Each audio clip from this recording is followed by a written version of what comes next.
To our series. Greetings to you. And in the last classes, we have discussed very important themes for English lab. This time, we shall focus our attention to that of techniques for effective listening, listening for general as well as specific details. If time demands, we also explore storytelling techniques. Dear students, listening is the ability to accurately receive and interpret messages in the communication process. It is a key to all effective communication. Without the ability to listen effectively, messages are easily misunderstood. In listening, there are two main categories. Number one, active listening. Number two, passive listening. Coming to active listening, it involves being fully engaged with the speaker, understanding their messages, and responding thoughtfully.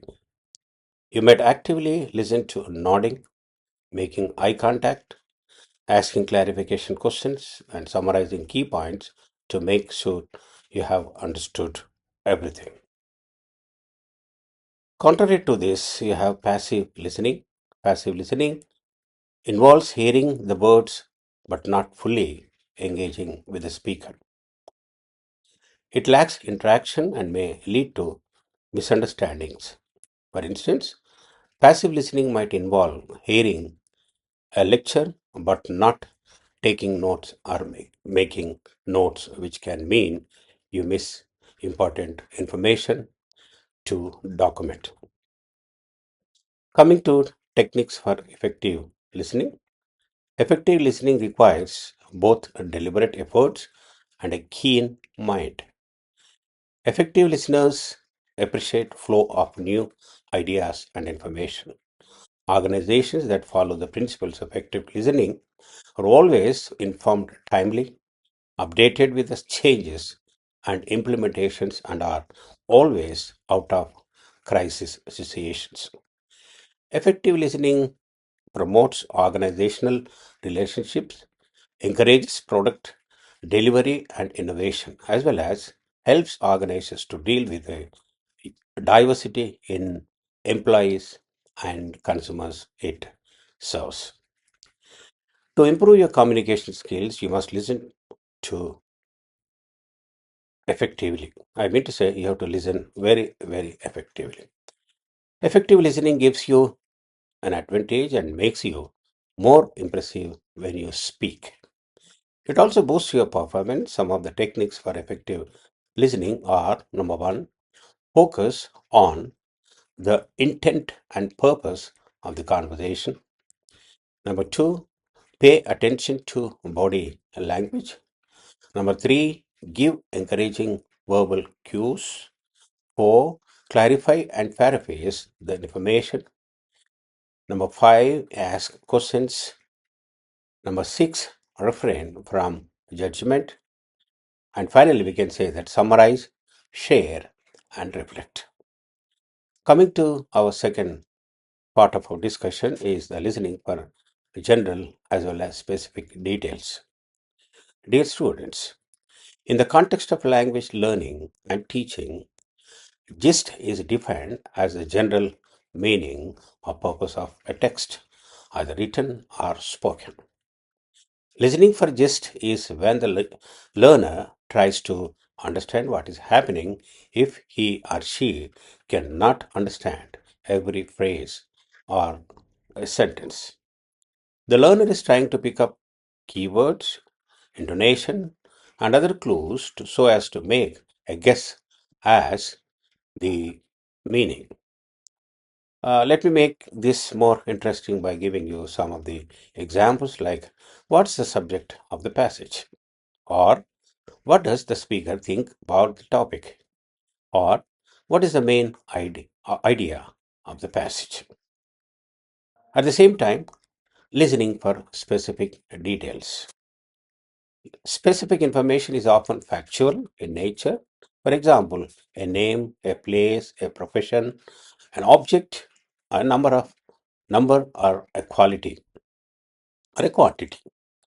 When you listen for specific information, you need to have some idea of what you are listening for before you listen and while you are listening. In an exam situation, predict and anticipate the kind of information that will answer the question, being aware that the idea you are listening for could be expressed in the recording in a number of different ways.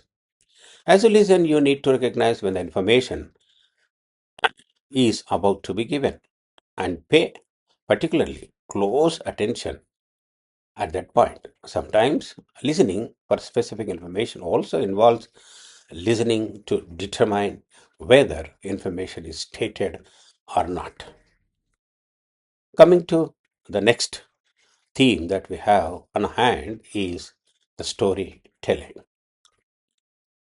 You know pretty well that storytelling is the art of using language, vocalization, and physical movement and gestures to reveal the elements and images of a story to a specific audience. At its core, storytelling involves a narrative, often with a structured plot and characters, conveyed through a variety of elements such as spoken word, written text, film, music, or dance. So you can just say that storytelling is the art of using a language and vocalization and movement. What is the importance of storytelling? I'll put it in a very short way. Number one is that storytelling builds connection. Storytelling is all about bridging any form of gap between the present, between individuals.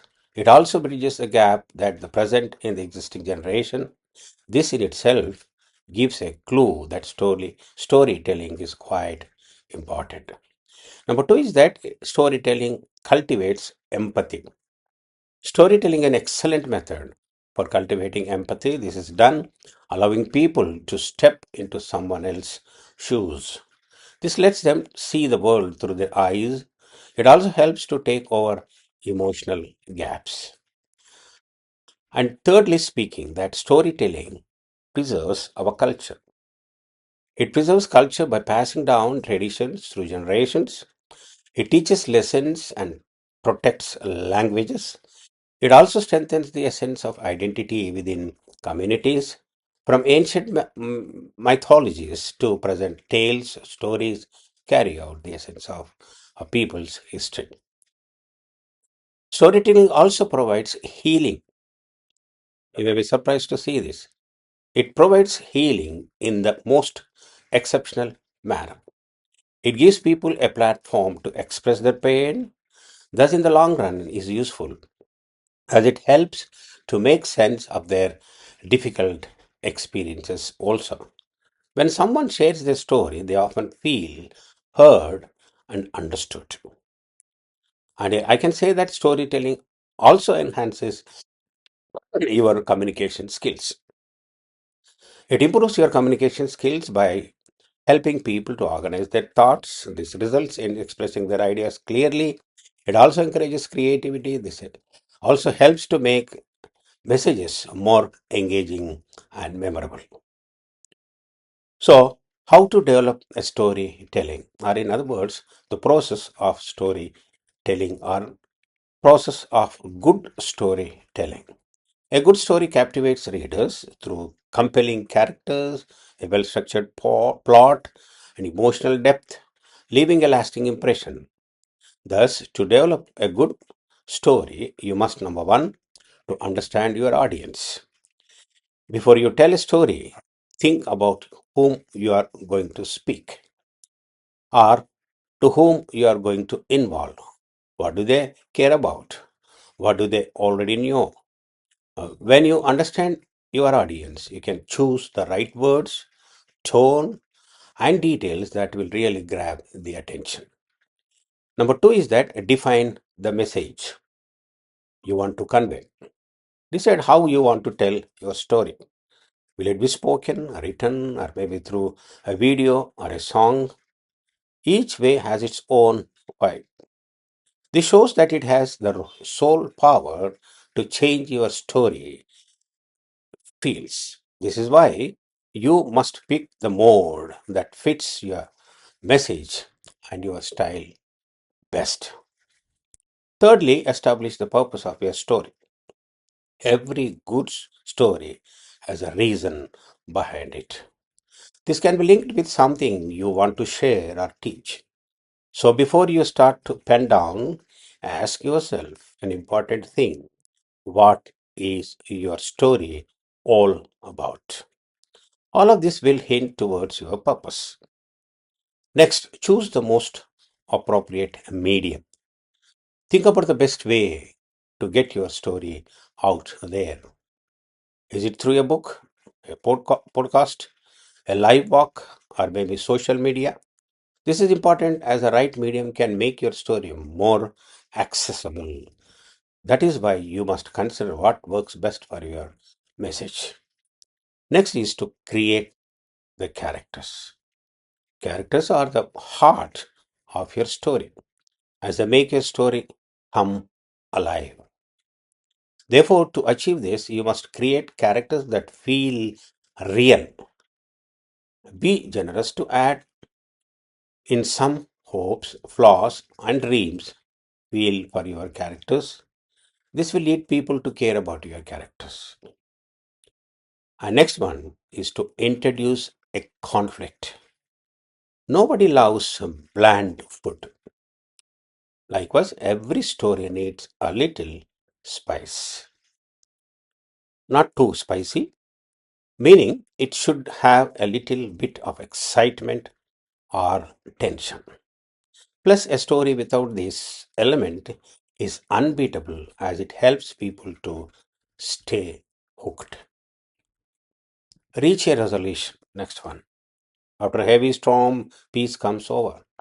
Similarly, you must follow it in storytelling too. As after the excitement, you must bring things back to normal. This will give your audience, a chance to reflect. This could be a thoughtful moment or clear message. Next one is that share your story. Now it is time to tell your story. Finally, it can be you speaking it out, or writing it out, or even displaying it through pictures. However, you want to share your story, you can, but make sure you do it with confidence. Own it up, spark it up, and let it shine through unconditionally. Dear friends, I'll give you some of the methods in storytelling. Number one, the famous method is called the story star method. The story star method is an interview technique that gives you a straightforward format that can use to tell a story by laying out the situation, task, action, and result. S stands for situation. Set the scene and give the necessary details for your example. Number two is T stands for task. Describe what your responsibility was in that situation. Three, stands for action. Explain exactly what steps you like to address. Finally, it is R, that is result. Share what comes to your actions achieved. Next one is sequencing, is the arrangement of sequencing. So sequencing, as you know, is the arrangement of events in a story from beginning to the end. It involves the identifying of the main components of a narrative, typically structured as beginning, middle, and end. This logical order helps readers to or listeners understand how the flow of the story and the relationship between events. Next thing is that creativity. Creativity is the production of non obvious value. Any profession, hobby, activity, or task that produces works are of variable value benefits from creativity. Finally, I can give you a word like college, collage. A college is a visual composition created by combination of multiple images, videos, or design elements into a single cohesive piece of network. The term originates from the French word collar. It means to glue, and it involves assembling different materials into a surface to create a new image. Colleges can include various materials such as photographs, magazines, magazine clippings, fabric, and found objectives, allowing artists to explore the themes and experiment with the texture and composition. So, friends, today we try to explore various listening techniques that would help you to listen actively. And we have also explored, we have also seen that what is active listening and passive listening. We also try to see some of the techniques for effective listening and listening for general as well as specific details. And more importantly, how to tell a story, its importance, and the process of the story. I believe that this video has given you a very important idea of how to listen carefully. And listening is the first and the most important technique that you should develop at this level. And I can say that, and this is one of the techniques that we always forget or always give less importance to. So, if you can share with your friends, it would be nice. And if at all you have any queries, please make sure to ring me up. And I just say that please share with your friends. And in the next session or next time, we shall explore more important things in the coming videos. Till then, take care. Goodbye. God bless you.